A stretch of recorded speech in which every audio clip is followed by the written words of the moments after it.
Good morning. It is Monday, July 20th, and today is the first day of the reading rush.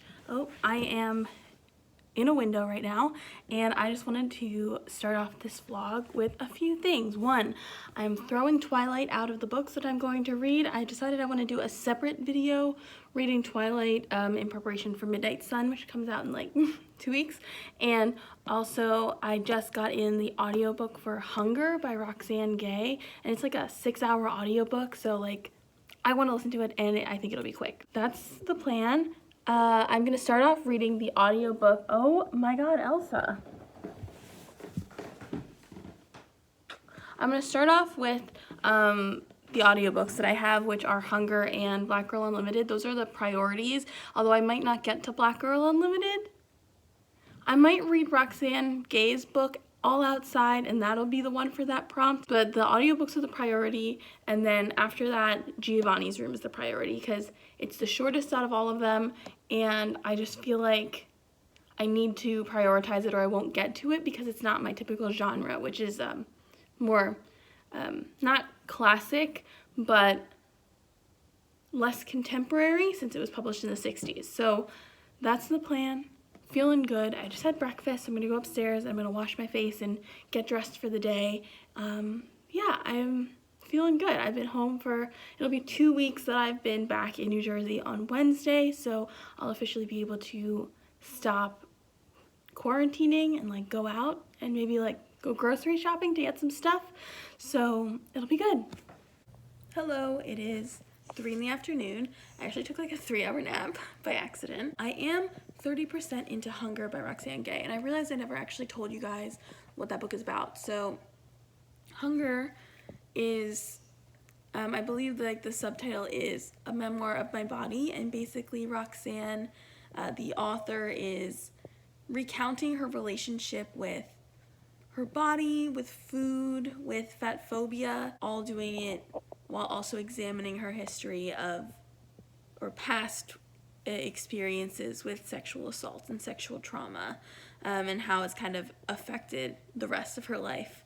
And it's really well written. This is the first thing I've ever read by Roxane Gay, although I bought her book Bad Feminist like before college because I wanted to read it then, and I never got around to it because I was just not a nonfiction reader then. This book has been highly recommended to me by several friends, and I am enjoying it, although it is, you know, serious. It's a serious topic. I'm liking it a lot, and me and Marcy are just hanging out. She does not go upstairs.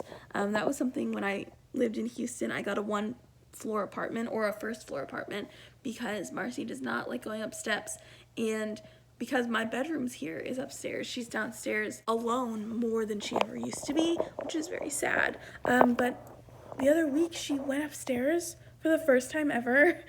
She can go up carpeted stairs but doesn't really usually, but she was like halfway up the stairs when we were like, what is that noise? And my brother literally like ran and helped her up the stairs. It was very scary. And then we were going back down the stairs, and I basically had to like carry her because if I wasn't like holding up her body weight, she would have just slid down the rest of them to the 1st floor. So she does not go upstairs anymore. So I'm here, you know, spending some quality time. And then Elsa, is over here in the giant beanbag chair that we bought for Marcy. There she is. Good girl.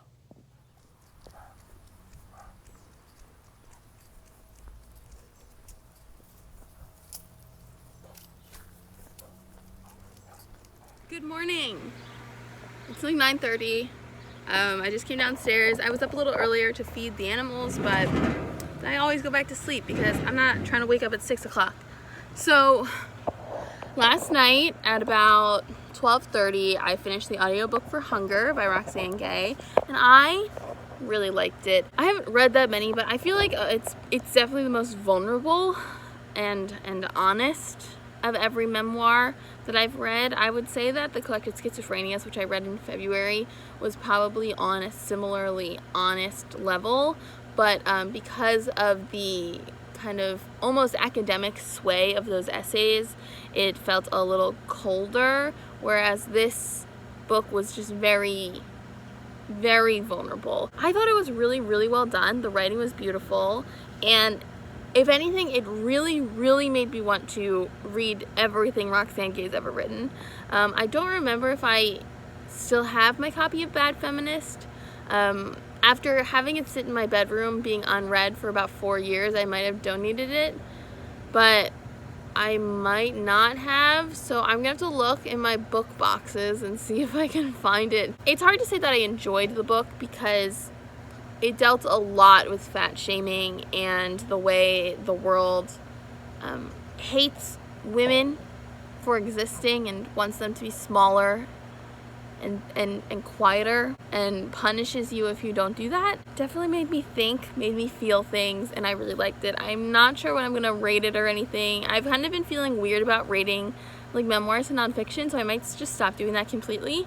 But yeah, that's how I felt about that. And today is Giovanni's Room Day. I am gonna read this whole thing today. That is my goal because it's not even 200 pages, and that is shorter than Hunger. Hunger was like 300 pages, even though I read the audiobook. So I can do this. I can do this in a day. I know I can. I just have to sit down and do it. So that's my goal today. Last night I went to a park and extremely social distance, hung out with my friend Caroline, who I haven't seen since 2 Marches ago, so over a year. She lives in Colorado, so she was visiting family in town, and I'm so glad that I got to catch her before she leaves. Hopefully I'll be able to see her again before she drives out of town on Friday, but it was so nice to see her. So it's about 3 in the afternoon. I'm only on page like 45. This is incredibly well written, and I already love it. So I'm kind of mad that I waited this long to read it because it's been on like 2 other TBRs that I've made for myself, but it's just so good. And I know that I didn't say what this book was about because I did not know earlier, but it is about a guy named, I think his name's David.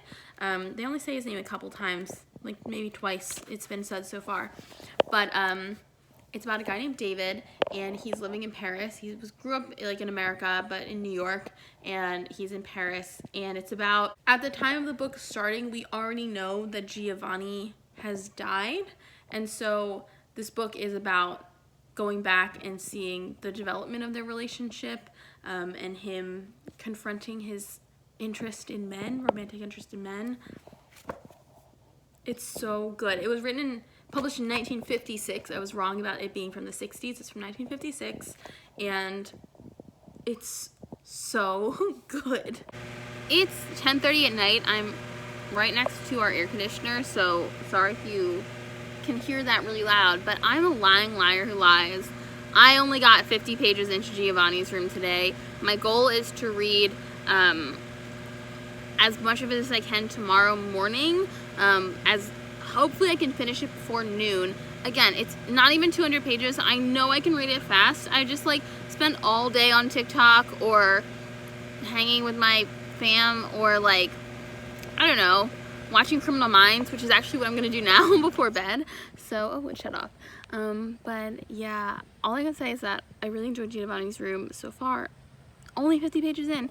And also tomorrow is my brother's birthday. He's turning 21. We're not like doing some stuff all day for that because I think he still is working and my mom is working. So during the day I'm going to be reading, and I'm going to look at what the like challenges are. I know there are like daily reading rush challenges or like vlog challenges this year, so hopefully I will get those all done tomorrow. So it'll be fun, it'll be a good time. I'm having a good time despite the fact that I didn't finish my second book, so it'll be good. See you tomorrow. Good morning. It is Wednesday, July 22nd, and I've officially been home for 2 weeks, so my quarantine is over, and to celebrate, I'm going to make my family some bread later today, which I'm super excited about. I also have been reading. It's about 10 a.m. I'm at page 84, so I just finished chapter 1 of part 2, and I'm just about halfway through. I am really loving it. This book is so well written, and I would say that there's definitely some, like, the characters, I would say, have some misogyny going on that's kind of annoying. But you know, I love the writing, I love the characters, and it's such an interesting book for me to read because it's unlike anything else I've ever read, I think. The fact that it is a contemporary novel from 1956 that is explicitly discussing the process of grappling with your own sexuality. And I know the only other book that I've read that I would compare it to is The Price of Salt, which is what the movie Carol is based on, but I haven't even finished reading that. I only read like the first 30 or 40 pages, so this is definitely different because it's about men, obviously, but I love it. I love that, hold on, there's a Dollar Tree right there, so we get some trucks and loud noises sometimes, but I love that it's in Paris. The setting and the city is really kind of so ingrained in the story, and I love the writing, and I want to read everything that James Baldwin has ever written because it's literally so beautiful. Sometimes I still think about, literally it's on page 5, like the second, page 5, but like the second page of the story. And it's like, and here's the thing, I am not good at critical reading. Like, people who go through and as they're reading, they're annotating like foreshadowing or important quotes or like interesting sentence structure or, you know, anything like that. Like, I'm not good at those, but so when I find a sentence I like, it's usually for pure like aesthetic purposes or it made me feel something. So here's a sentence that I like. People can't, unhappily, invent their own mooring posts, their lovers and their friends, any more than they can invent their parents. Life gives these and also takes them away, and the great difficulty is to say yes to life. And I just love that.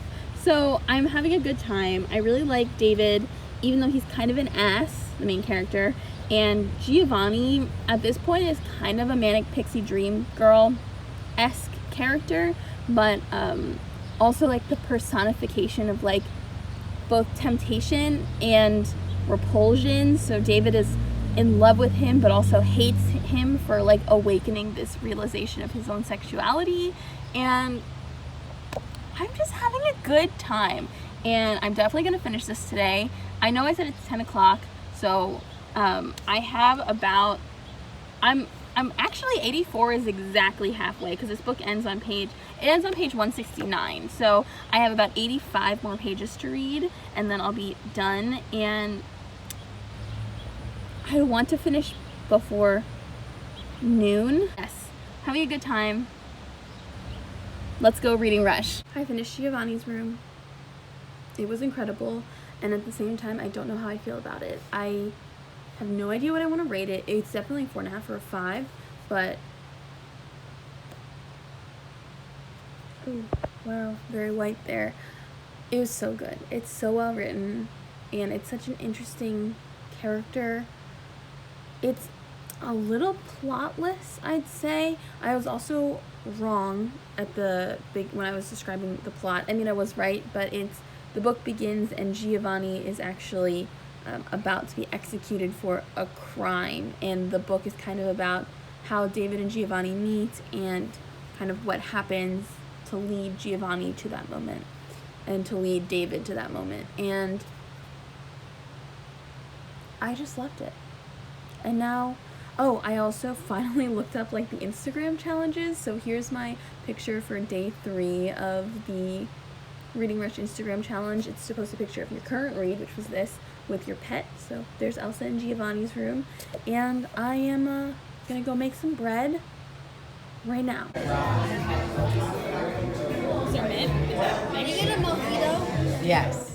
It's Thursday morning, and I did not ever make bread yesterday because by the time I would have started the bread, it would have been finished baking when we were at dinner. So I'm gonna go downstairs and make bread now, which you will see in my second half of the Reading Rush vlog. I've decided that I am going to split it in 2, so this video is actually going up today, and I just have to finish editing it and then put it up online. But to recap, the books that I read were Hunger by Roxane Gay and Giovanni's Room by James Baldwin. I don't remember what challenges, what prompts those are for. I'm sure I can use Giovanni's Room to like for the genre you want to read more of, maybe. Oh no, that's the one, that could be that. You know what? No. Hunger by Roxane Gay is genre I want to read more of because that's memoirs and nonfiction, and then doesn't take place in the continent where I live because this takes place in Paris. Okay. Oh my god, I'm killing it. So, yeah. I hope you enjoyed this video. It was a little low-key, but I'm hoping to do more stuff, or at least film more stuff in my second vlog, which is also going to be one more day longer. So go watch that. It was good hanging out with you, and I'll see you at the end of the reading rush. Bye!